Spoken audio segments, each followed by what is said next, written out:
The awakening process is not a task to be taken lightly, and it doesn't just happen overnight. Along the journey of coming to know your inner self, you will encounter many pitfalls and roadblocks which will uncover old wounds. You might even experience a range of low emotional states, such as depression, confusion, and anger. This process is commonly referred to as the dark night of the soul. This existential crisis causes everyday life to become redundant, meaningless, and unfulfilling to the soul. This is when and where everything hiding in the shadows of the human psyche takes center stage. Fear not, for this inward journey is when the inner hero is awakened from its slumber, and this is when you receive that call to activate the powers from within.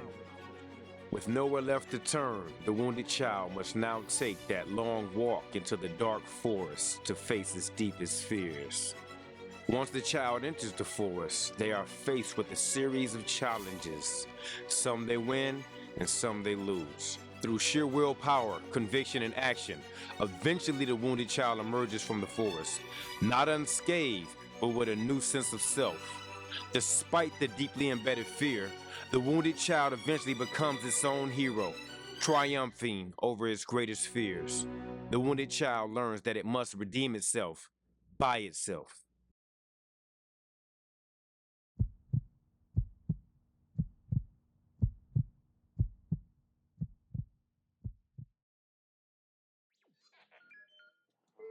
No. We'll never get it out now.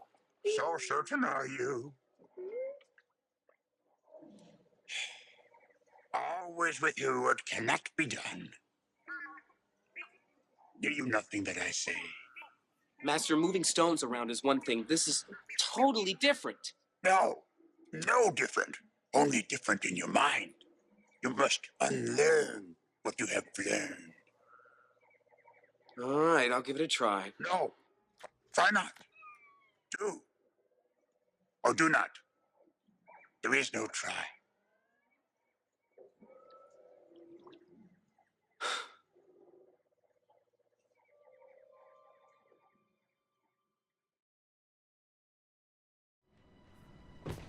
Our deepest fear is not that we are inadequate. Our deepest fear is that we are powerful beyond measure. It is our light, not our darkness, that most frightens us. Your playing small does not serve the world. There is nothing enlightened about shrinking so that other people won't feel insecure around you. We were all meant to shine as children do. It's not just in some of us, it's in everyone. And as we let our own light shine, we unconsciously give other people permission to do the same. As we are liberated from our own fear, our presence automatically liberates others.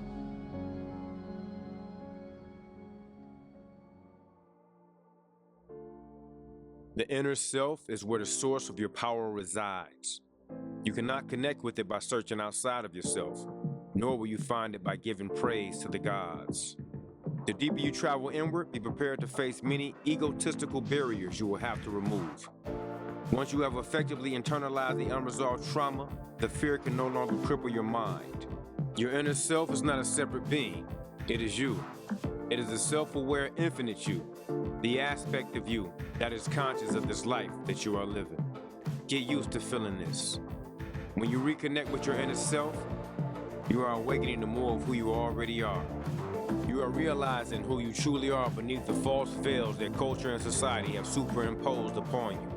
When you awake from a dream, you understand that you and the dream is identical to you in your waking state.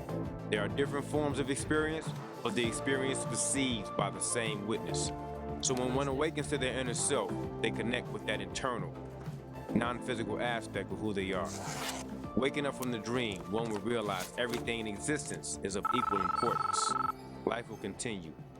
So when you... It is up to us if we choose to answer the Hello? call. Hello, Neo. Do you know who this is? Morpheus. Yes. I've been looking for you, Neo. I don't know if you're ready to see what I want to show you, but unfortunately you and I have run out of time.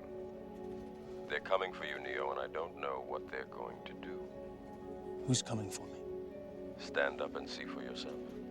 What, right now? Yes. Now. slowly. The elevator. Oh, shit. Yes. What the hell do they want from me? I don't know, but if you don't want to find out, I suggest you get out of there. How? I can guide you, but you must do exactly as I say. Okay. The cubicle across from you is empty. What if they... Go, now!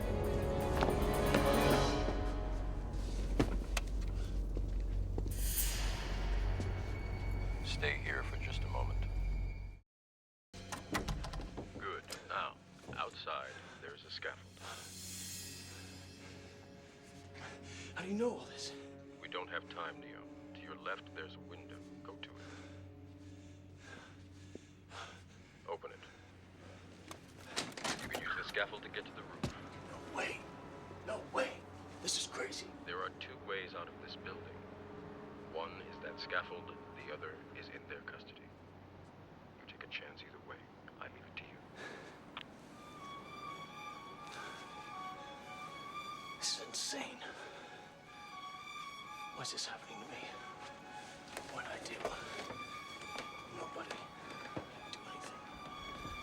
I'm gonna die.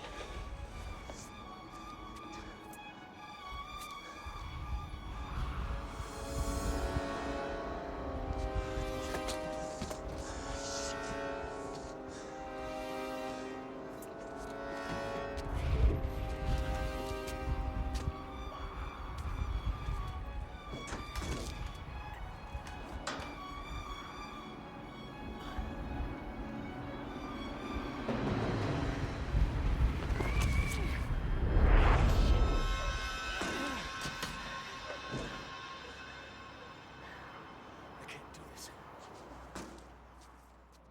We have been programmed to seek validation from external sources such as society, celebrities, the media, the church, the gods, the ascended masters. To feel important, the little ego will beg for likes, subscribers, and followers because it wants to ensure its relevance. The attention-seeking ego begs to be noticed and admired, and will exhaust all measures to maintain its importance. Some souls have become so obsessed with the allure of fame that they incessantly follow the lives of so-called celebrities, as if they were the golden standard of humanity. Currently, many people are going through extreme measures to augment their bodies and physical features to garner the external attention they feel they deserve from their peers. Looking deep into this phenomenon, we can see the spirit has been led astray by its wants and desires. The ego mind seeks familiarity and repetition, and it is programmed by the society or environment it is in. And this is where it gains its sense of identity. Childhood trauma, subliminal programming, and repetitive indoctrination solidify the ego within the subconscious mind.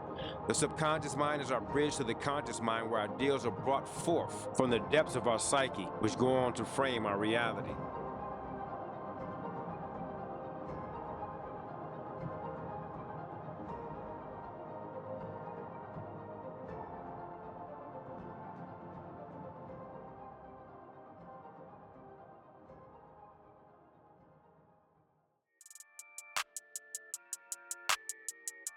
The ego is based within the lower brain and is born out of the body's need to survive, procreate, and eat for maintenance.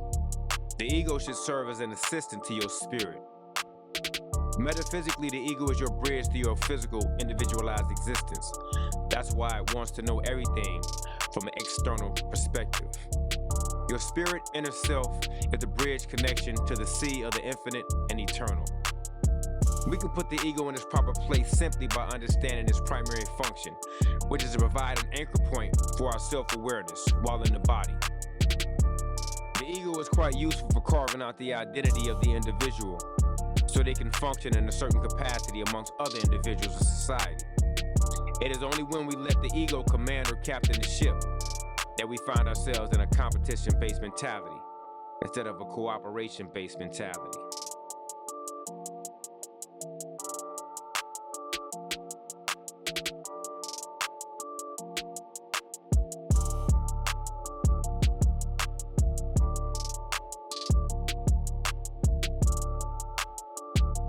Every movie that contains elements of the hero's journey are glimpses into our true self-redeeming nature we have direct and intimate access to.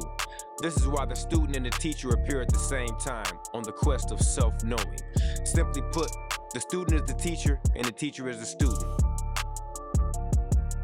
The hero's journey is one of the most used archetypal motifs or themes used in Hollywood movie productions because it contains a story of redemption and overcoming your fears and weaknesses. Just be yourself, accept yourself, love yourself, forgive yourself, and most importantly, evaluate yourself to make sure you are thoroughly healed to make oneself whole.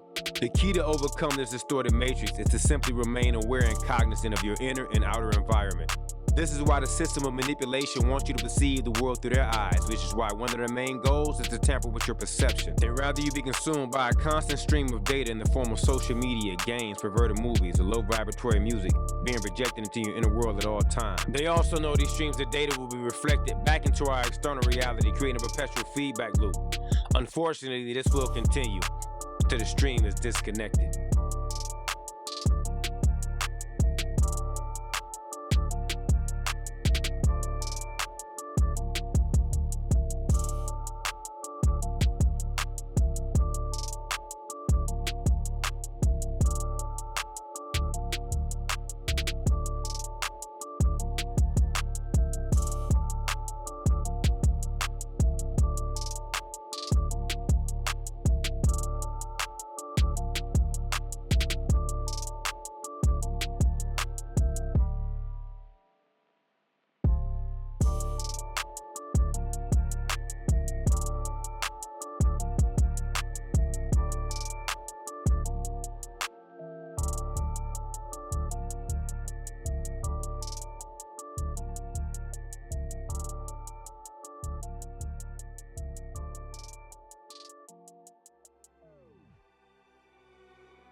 Stand up.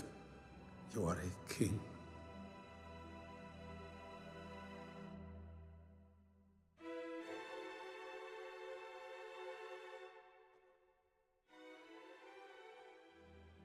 A man who has not prepared his children for his own death has failed as a father. Have I ever failed you? Never.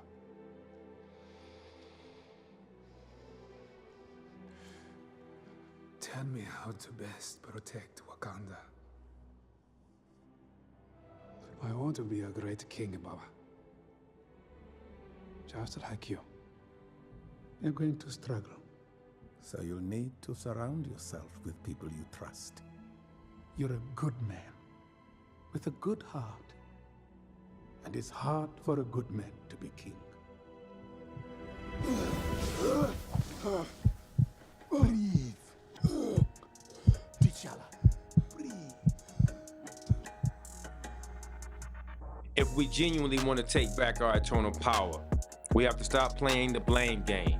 We must stop falling prey to the victim mentality syndrome. Because as long as we are looking for an enemy or a scapegoat outside of ourselves, the inner work of healing cannot be done. If we take accountability for the roles that all of us have played in perpetuating the madness on Earth, then we begin to make right, which would allow us to self-correct these self-destructive programs running in the background of the mind. It's easy to blame the devil, the Illuminati, the corrupted governments, and all other nefarious beings for the problems of the world. They are nothing more than examples of overinflated egos.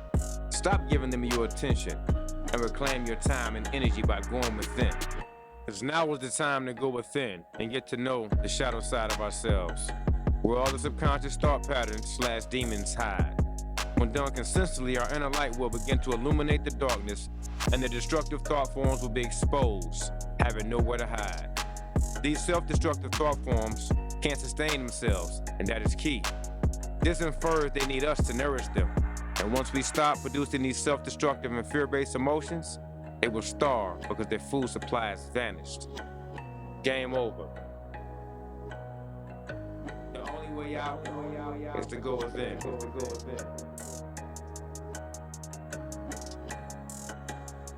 way out is to go within.